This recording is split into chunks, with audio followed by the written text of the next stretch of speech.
11 Alive News at 6 p.m. starts now.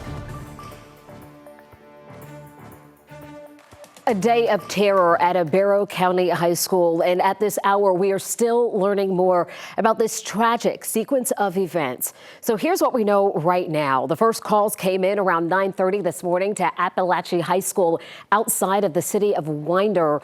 Late today, the GBI confirming that 4 people were killed, 2 students, 2 teachers, and at least 9 others were injured and taken to several hospitals across North Georgia. We do know that one suspect, identified as 14-year-old Colt Gray, is alive and has been taken into custody. We're going to begin our coverage here at 6 with 11 Alive's Ron Jones live in Barrow County at Apalachee High School. Ron, good evening. Hey, good evening, Jennifer. So this is what we need to do, is a shout out to the school resource officers. They say that because they confronted the suspect, the 14-year-old suspect, he actually gave up, because without those school resource officers, we have no idea how much that tragedy could have continued to unfold. Now, we have a live team coverage throughout here in Metro Atlanta, but the one person we want to get to first is our very own Doug Richards. Doug, you actually were there at the press conference, as we heard from the FBI, the GBI, and also the local sheriff department, sheriff office. What did they have to say? Well, they said that, for one thing, they responded very quickly to the scene once they were alerted to it. But by the time they got here, there were 13 casualties, 4 of them fatal, the other 9 people wounded. We know that 2 of the dead were teachers, 2 were students. Don't know the combinations of the other 9 people who were hurt. And they described the suspect as a 14-year-old student by the name of Colt Gray. Colt Gray was apparently a 9th grader here, according to his classmates, a couple of whom were faintly acquainted with him. One of them talked to me and described him as a kid who she knew, who sat in the back row of the classroom. It was really scary because he was just like a kid that, he was just a quiet kid that sat in the back of the classroom, and no one really knew who he was, and then he just kind of came out of nowhere like that. And law enforcement officials say that Colt Gray, a 14-year-old, will be processed through the judicial system as an adult, which is the law allows that with capital offenses like this, and that the processing will begin at some point shortly. They say that they've been talking to him. He's been somewhat responsive to questioning, and they say they're learning a lot, although they're not disclosing a lot yet about what they're learning. Back to you, Ron. Doug, thanks a lot for the update there. Also on the ground, is hours after the incident unfolded, is our very own Molly Oak. And Molly, I know that you spoke with parents, you spoke with students as well, and you have been doing these live shots since 4 o'clock this afternoon. But walk us through, for folks who are just getting home from school, just getting home from work, walk us through what you saw when you interacted with some of these family members and students. You know, Ron, initially we got the alert that there was a hard lockdown here at the school. When we arrived on scene about an hour or so afterwards, it really felt like it was just completely locked down by law enforcement. The entire street behind me was lined with police cars. You can still see that heavy presence on scene. Now, it has dwindled down just a bit, but the only thing that really rivaled the amount of law enforcement were the amount of parents and loved ones that were really just ditching their cars on the side of the road and trying to get to the school as quickly as they could, whether that was by walking, running, by taking a golf cart, scooters. Even people were really getting creative for how quickly they could get here, and they were really pushing it. I mean, one woman told me she walked 2.5 miles just to check on one of the children that she was looking after. So I want to take you from outside with all this law enforcement presence to inside the school, and here's what people told us what happened. I heard gunshots, and then my teacher told us to get in the corner. I heard screaming and police officers get down. My daughter called me at work, screaming that there was a shooter at Apalachee. He was with the principal, and the principal told him, run to the band room, don't look back, just keep running. I know my teacher, I know he got shot. I know one of my friends got shot in the leg. It was, I don't know everyone, but I know some people that were shot. I can only imagine because they do drills for these type of things. You know, they do the preventative measures for these type of things. So to actually be in it here now is just so surreal. I felt scared because that's when I actually realized it's real, that it's actually happening here.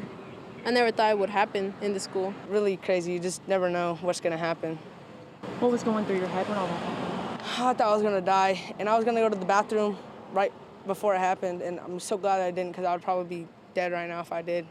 I feel really sorry for the kids that they've had to experience this, and the parents who got those phone calls that it was their child, just to start praying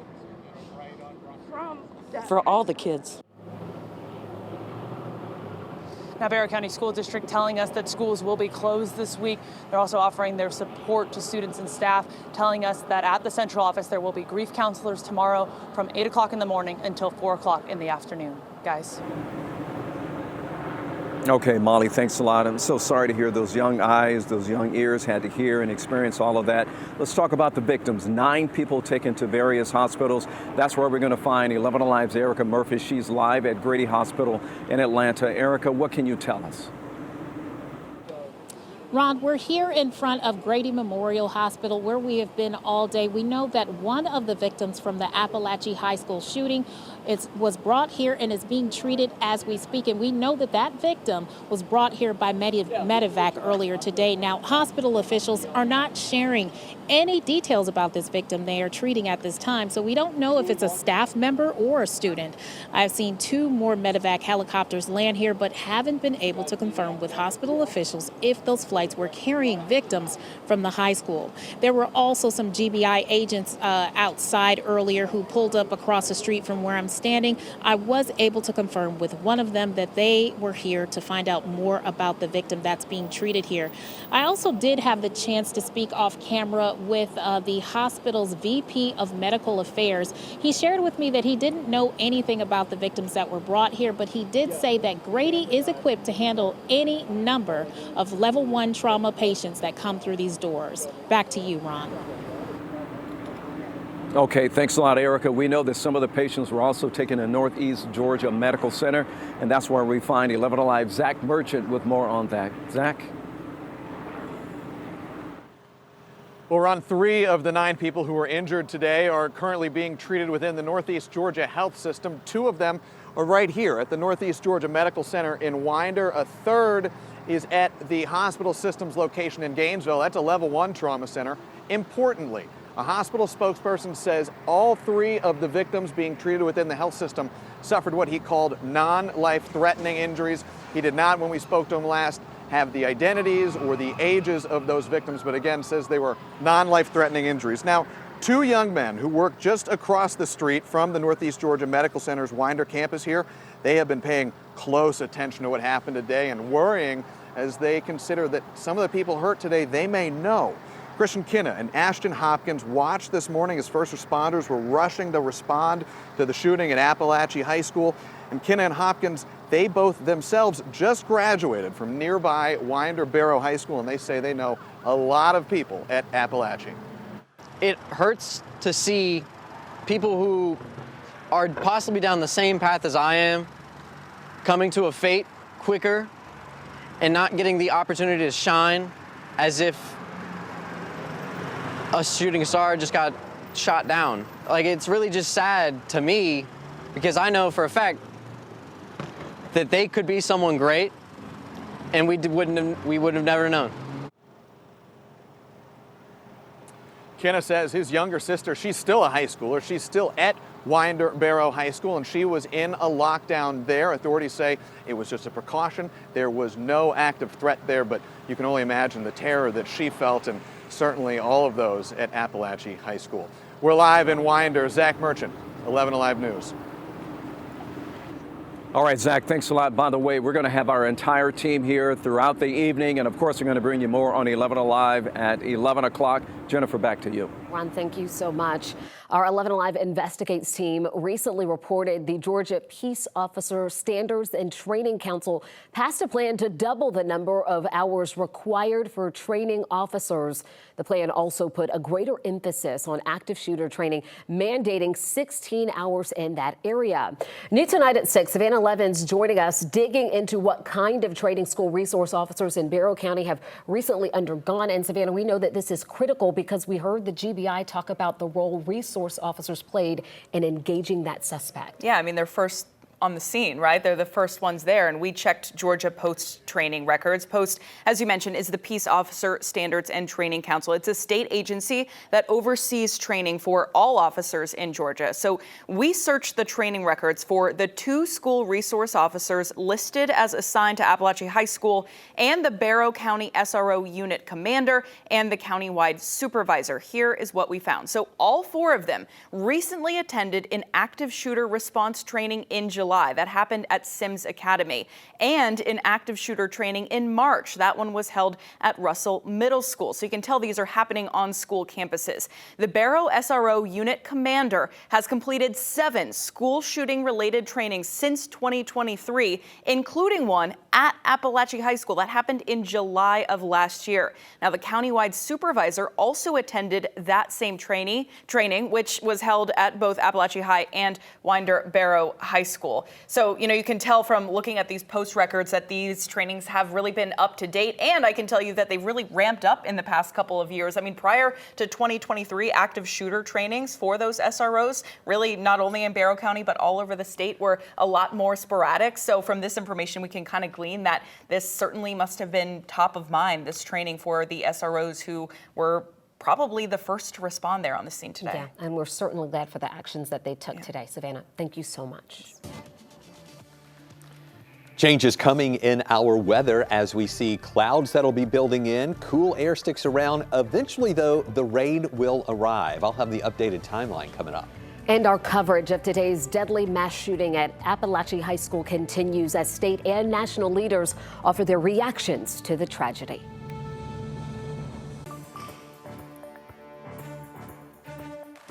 Today's mass shooting in Barrow County has gripped many of us here across Metro Atlanta, but it has also prompted a national conversation over gun violence in our schools. 11 Alive's Grace King joining us now from the newsroom with how folks are reacting. Grace? Right. We've heard from local leaders, both presidential candidates and the U.S. Attorney General, about how heartbroken they are today over the tragedy at school. Take a listen. This is just a senseless tragedy on top of so many senseless tragedies. And it's just outrageous that every day in our country, in the United States of America, that parents have to send their children to school worried about whether or not their child will come home alive. I'm devastated for the families who have been affected by this terrible tragedy. The Justice Department stands ready to provide any resources or support that the Winder community needs in the days ahead. We're also hearing from politicians on social media. Former President Donald Trump wrote, "Our hearts are with the victims and loved ones of those affected by the tragic event in Winder, Georgia, and that these cherished children were taken from us far too soon by a sick and deranged monster." Governor Brian Kemp posted on X that this is a day every parent dreads, and Georgians everywhere will hug their children tighter this evening because of this painful event. Senator Jon Ossoff said today's horrific attack is a despicable act of violence unimaginable for any parent. He offered his condolences to the families of the deceased, those injured in the attack, and all who witnessed such a tragic event. And finally, local school districts are weighing in on this tragedy. You can find their response right now on 11alive.com. All right, Grace, thank you so much. All right, our coverage of the shooting at Apalachee High School will continue, but we do want to get you to your forecast with our chief meteorologist, Chris Holcomb. And we're seeing those changes that are going to be moving in, and we'll notice more of those changes during the day tomorrow. Now, the past couple of days, those changes have been the temperatures that have been falling. And today it was, again, a little cooler than average with our highs around 84 degrees. We have sunshine mixing in with just a few of those clouds out there. If those clouds, though, not giving us any rain, eventually, though, we will see those rain chances coming up. Some of this moisture from the Gulf and out to the west, a lot of this is going to start moving into our direction, and that will give us some of the showers. Now, tomorrow, I'm thinking it's mainly going to be the clouds that'll be building in during the day. And then by Friday, that's where we're going to see our better chance for rain. This looks really pretty good out there right now. Live view indicator looking over toward the east where we can see the blue sky just mixing in with a few of those clouds out there right now. Temperatures have been coming down a little bit. We're at 84 right now. That's actually the high for the day. We were at 83 last hour. Now we're back up to 84.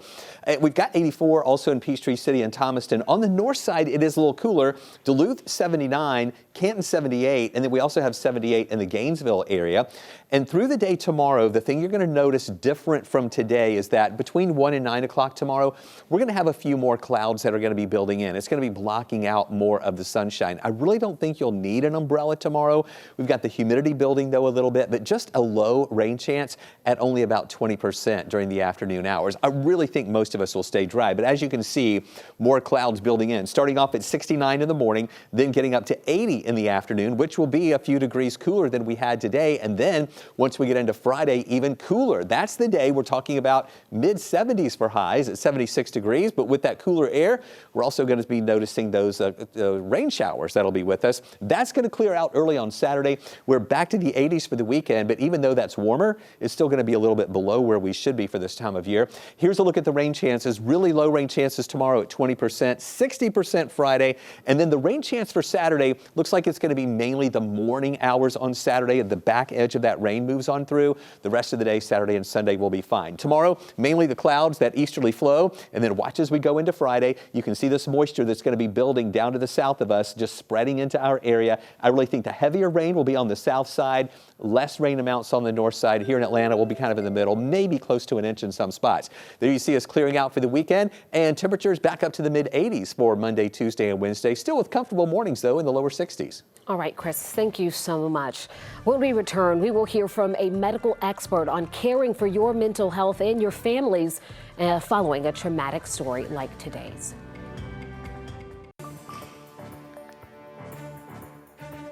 Today's shocking images and information from Apalachee High School bring the pain of violence from a mass shooting directly into many living rooms and homes, and that can be distressing for anyone, but especially for children to comprehend.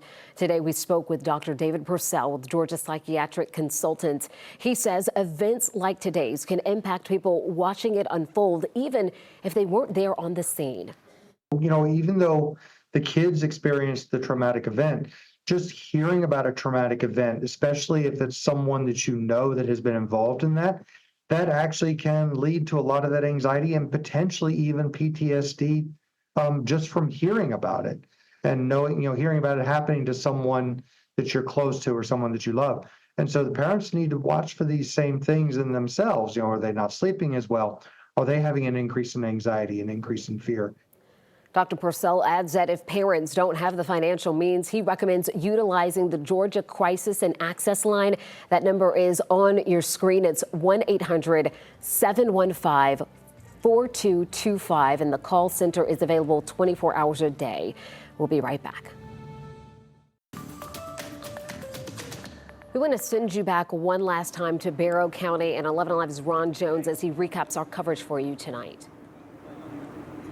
Yeah, that's right, Jennifer. I heard you before the break. You talked about how first respond, or actually how students and parents in the community is trying to process all of this. The first responders, you're talking about the firefighters, the police officers, EMT, they're trying to process this as well for days to weeks to come. Now, as far as the investigation behind me at Apalachee High School, they have now set up a temporary fence around the entire perimeter of the school because they're going to continue to process the scene, going through evidence, collecting evidence, looking for anything that may provide more information as to why the suspect allegedly opened fire. The 14-year-old kid, this child opened fire on his classmates, allegedly killing two young students and also two teachers as well, injuring multiple people. And during the gunfire. So we're going to stay on top of this scene for the rest of this evening tonight. We're going to have more on 11 Alive News at 11. And folks, we just want to point this out. When it comes to processing tonight, there's going to be a vigil at Jug Tavern Park in Winder. Our very own 11 Alive Angelina Salcido. She is on the scene tonight. She's going to have coverage for us coming up tonight on 11 Alive News at 11. Jennifer? All right, Ron, thank you so much. And don't forget to stay with us for any developments in this story throughout the evening on our 11 Alive News app. Just scan that QR code and download it from your device. We're also going to be watching those changes coming in tomorrow with clouds increasing, a very low rain chance tomorrow at only 20%. Then Friday is the day with the highest rain chance and the better coverage of that rain around. 60% chance for showers, heavier showers on the south side, fewer showers on the north side though. Then that rain exits on Saturday. Looking good for the second half of the day Saturday, Sunday, Monday, Tuesday, Wednesday also looking good with those cool mornings in the 60s, afternoon highs low to mid 80s. And even though that's warmer than Friday, it's still a little bit below where we should be for this time of year. All right, Kristen, thank all of you for being with us tonight for 11 Alive News at 6. NBC Nightly News with Lester Holt is up next, but we are continuing on streaming 11 Alive Plus. Jonathan Martin and I will be with you in just a moment.